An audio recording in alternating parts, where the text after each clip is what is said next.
like us. Comrade Show, wait, Comrade Lante Oriente, live on Facebook and YouTube. Like us, follow us, and be the first to know. This is the Comrade Show. But at this junction, I want to bring on, if His Excellency is available, His Excellency Governor Baseke, to just have a word with us. Your Excellency, are you there, sir? You can unmute yourself. Thank you. Good evening, sir. It's good to have you on, sir. Thank you very much. Your Excellency, we want to quickly go into the matter. A lot of the people want to hear from you. So many things are happening around Nigeria. We already know. We are part of the process. But today, a big news is coming out of Nigeria, from Edo State. Unfortunately, it is not a very good news. And people are very disenchanted. They want to hear your voice. We'll be feeling the pulse of the people. Your Excellency, Governor Baseki, what is happening, sir? Thank you very much. First, let me thank you, the Comrade Show, Loretta, and all of you hardworking brothers and sisters in the diaspora who have kept the dialogue going. I also want to use this opportunity to thank all the men and women of God who, in their wisdom and inspiration, have thought it wise that a program like this be set up, a day like this be set aside to pray for your state and continue to seek the intervention of God Almighty in our affairs. I'm sure you have been reading news clips from social media, developments in Nigeria since after the elections, which in all of you, there are elections where all of you worked very hard to ensure we all came out successful. We've been dealing with this End SARS protest. This is protest by an array of young people against police brutality and police brutality and a whole lot of vices and offenses committed in the name of the Nigerian police. These demonstrations have been on for a couple of weeks, and the more you hear reports of what had actually transpired in terms of the way the SARS arm, or the Special Anti-Robbery Squad, as they call them, SARS, have conducted themselves and conducted businesses and abused people and their human rights.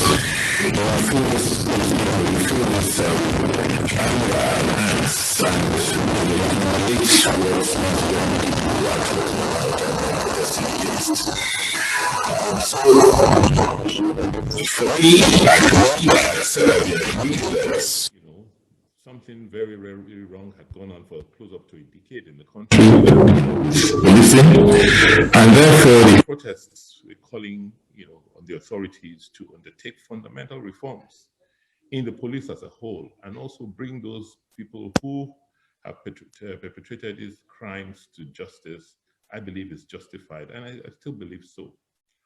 So also in a democracy, I believe that the Constitution also offers individuals the right to protest, to complain, when they feel affected. So we, as a person and as a government, we have nothing against the anti-SARS protest. And by the way, most of them have been well organized. The ones in Benin have, the protesters have conducted themselves well. In fact, when they wrote to me a couple of weeks ago that they wanted to undertake a protest, I did ask the Commissioner for Police to provide them adequate security for them to conduct a peaceful protest. But as you are aware, the situation in Nigeria globally, and in Nigeria in particular, because of all the what I would say unclear policy measures we've undertaken over the last several decades, have now come home to roost.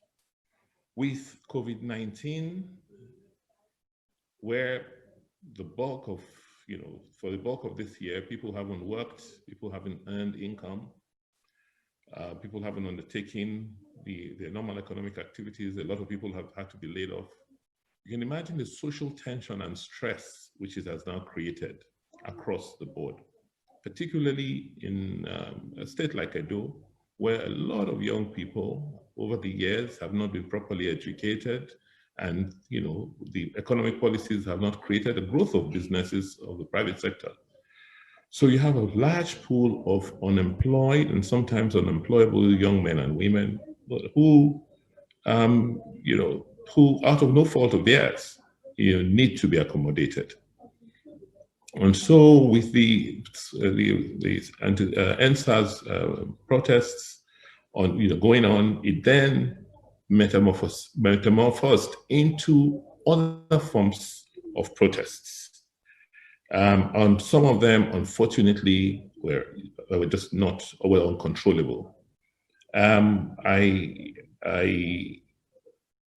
was on a short holiday. I had to come back, to Benin, when I realized that, the young men, some young men had hijacked the legitimate SARS protests and had, hoodlums had taken over the protests. They started setting up barricades, illegal barricades, harassing individuals, and just generally tending to make the state ungovernable. What was a bit worrying was that some of the rhetoric, some of the attitudes that we saw exhibited by those hoodlums were not totally dissimilar to some, the way they were talking and behaving during the electioneering, calling themselves lions and tigers. And so for us, it became an issue not of protest, but of law and order. And you will agree with me that if there's a breakdown of law and order, everybody suffers. And so we had to come in, I had to step in, imposed a 24-hour curfew in Edo State because things got out of control last Tuesday when these these hoodlums went into Benin prison and the Oko prison and released inmates, several of them on death row, several of them having committed a lot of heinous crimes. So you can imagine the danger that had been unleashed on our state. We had no choice but to try and bring things under control. Flew in, went to see the Inspector General of Police, went to see the Chief of Defense Staff to get more federal support. And with the 24-hour curfew, we were able to bring things under control. If you see the images of what happened in those prisons, it was quite devastating. I mean, so what have we done since then? We've tried to bring things under control. The Inspector General sent a Deputy Inspector General to Benin to work with me. On Wednesday, along with all the service chiefs, undertook tours around the city. I mean, for those of you who know Benin City, it took me 1.5 hours from 30 Secular Junction to the bypass on Sakoba Road, because it had been taken over. It was like another country. And it took the intervention of all the security chiefs to try and restore order in Benin City. By Thursday night, we were fairly comfortable with, the order that was, was coming in. I mean, we were seeing. And I then decided to lift the curfew so that people could go about their economic activities. It was approaching a weekend and we didn't want people to suffer that much. On Friday evening, Friday, the curfew was relaxed, and which was yesterday, and we thought things had was coming back to normal. But as at last night, we started seeing a regroup of these hoodlums. And by the way, it's just not restricted to Edo State or Benin City. It had become a phenomenon across the country. It started in Lagos, where this, you saw the amount of devastation and carnage that took place in Lagos where they just indiscriminately went in, burnt down government properties and attacked private properties, attacked shopping malls, attacked warehouses, to just ransack and, and steal. So that phenomenon started to spread across the country. And it got to Benin this morning, where they went in, gathered themselves, went into our medical store's warehouse. This is a warehouse on Horror Road, where we store medical, medicaments, drugs, vaccines for immunization of people, of children. And we also used the opportunity to store some of the palliative materials there and the reserve palliative materials. And, contrary to what is being spread out, what's being propagated on the internet, these were more like the reserve palliatives from what we had been distributing over the last 4 months. Because over the last 4 months, we've received from CACOVID, from our own purse, from individuals and private organizations, total items totaling 1.1 million items. We've distributed about 1.19 million items. We've distributed about 1.112 of those items. And what we had, which were just like reserves, was about 7,300 of such items left. We had a whole range of items like rice, gari, noodles, spaghetti, sugar, beans, these were all a combination of all the items we distributed. But what was left, I think, was just about a few thousand cases of noodles and maybe 1 or 2 other items. So, just following the trend we're seeing across the country, they went in their hordes to take over, to first lay siege and then take over the warehouse and started looting their warehouse. First, we said, fine, if it's the food you want, let's give them the food items, if they were that staff, then all the food items were given to them. But they insisted on continuing to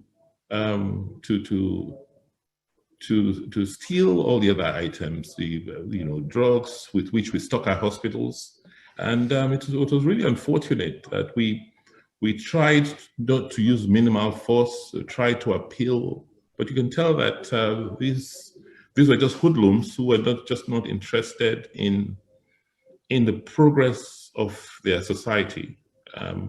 They then went to another warehouse where we had kept the bulk of the palliatives we distributed. Unfortunately for them, all the items in that other warehouse had been fully distributed. So there was nothing left in the other warehouse. But unfortunately, that was a compound contained warehouses for other private organizations, people selling electronics. And then these young men went out and continued to pilfer and loot. Our worry was, if we allowed that situation to continue, you see, like we saw in Calabar today, they started moving moving into homes to harass, and we cannot allow such the total breakdown of law and order. And so this evening, I'm pleased to inform you that the security chiefs under my control undertook a counter-offensive. We were able to dispel the crowd. We've arrested quite a few of them. They're making useful statements as I speak to the police headquarters. And we pray that, this will bring some calmness into the state. And but I want, and hopefully restore some order. I want to tell you that first, it's a national phenomenon. It's not restricted to Edo. But that, in the case of Edo, it took a very unfortunate turn because criminal elements, criminal elements, and we found that some of them have been here, were brought in for the purposes of elections and were given arms, and they have not been demobilized. And so such people were the core actors in going into the jails to release inmates and perpetuate the crimes they've been committing across the city. I know tonight is a prayer session. I just won't want to take too much of your time. I've spent about 10 or 12 minutes trying to explain, the immediate causes of immediate crisis situation at home. But to say that it was, for me, it was not, unexpected. I had always predicted that this was going to be some of the post-COVID fallouts. COVID has put every nation, every state to test. And for states that were already weak, for states where the state systems and institutions were faltering, they will receive, huge brunt of the fallout of COVID-19, and that's what we're seeing here. I don't expect it to, blow away quickly, but that in itself is a challenge, and calls on us, particularly me, to ensure that we push harder in terms of fulfilling our electioneering promises, ensuring that we continue to invest in the economy, we would grow the economy, we want to give opportunities to young people to live productive lives.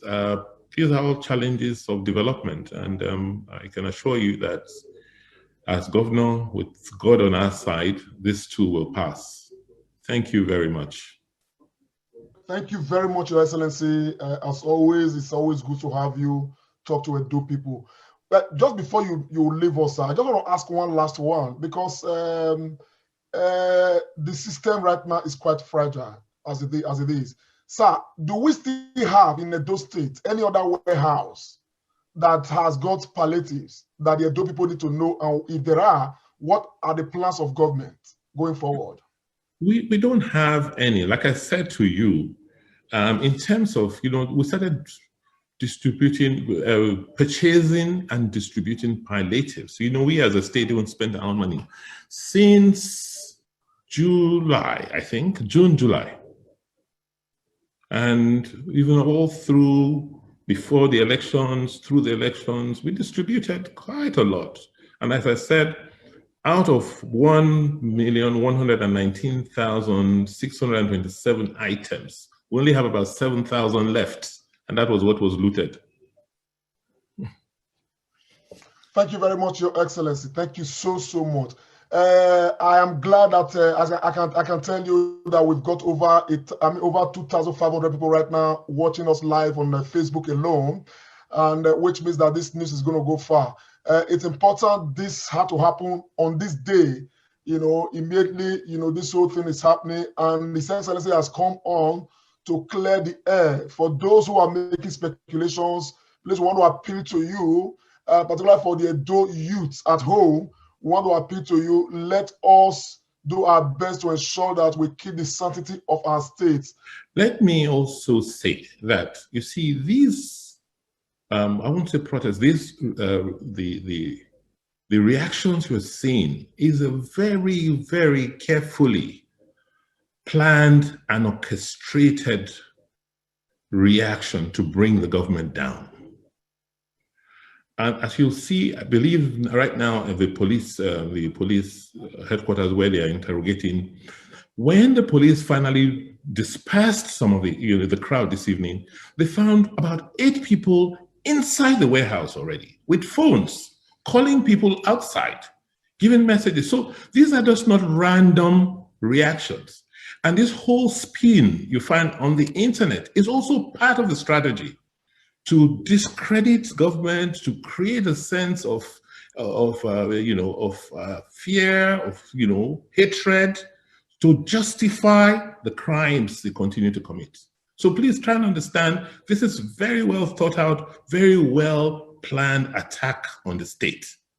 It's unfortunate it started with something legitimate like NSAS, but what we have today is people who are desperate, who are angry that they lost political power, or they are losing political power, they were not able to win elections.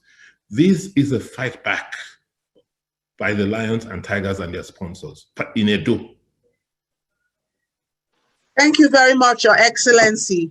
Once again, you have demonstrated to people across the world, not just only in Nigeria or in Edo State, but across the world, that you are a man who is prepared to engage with your people. Your people called today and you have answered. You have clarified major points. You have told us how only 5,000 of those things were left.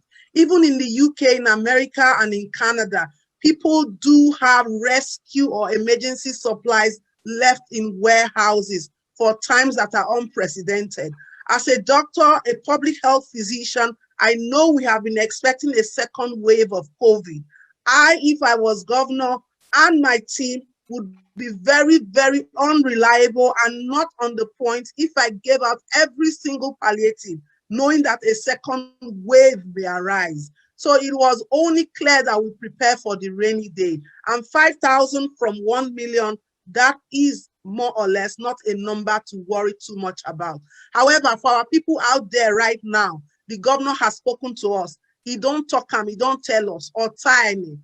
However you want us to explain this, please let us be peaceful, let us be calm, and let us await events. Like he pointed out, this is not happening only just in Edo State, and it is his love and dedication to all of us. Make Comrade Show way. Comrade Lante Oriake. Live on Facebook and YouTube. Like us, follow us, and be the first to know. This is the Comrade Show. Follow us and be the first to know. This is the Comrade Show. Make Comrade Show way. Comrade Lante Oriake. Live on Facebook and YouTube. Like us, follow us, and be the first to know. This is the Comrade Show.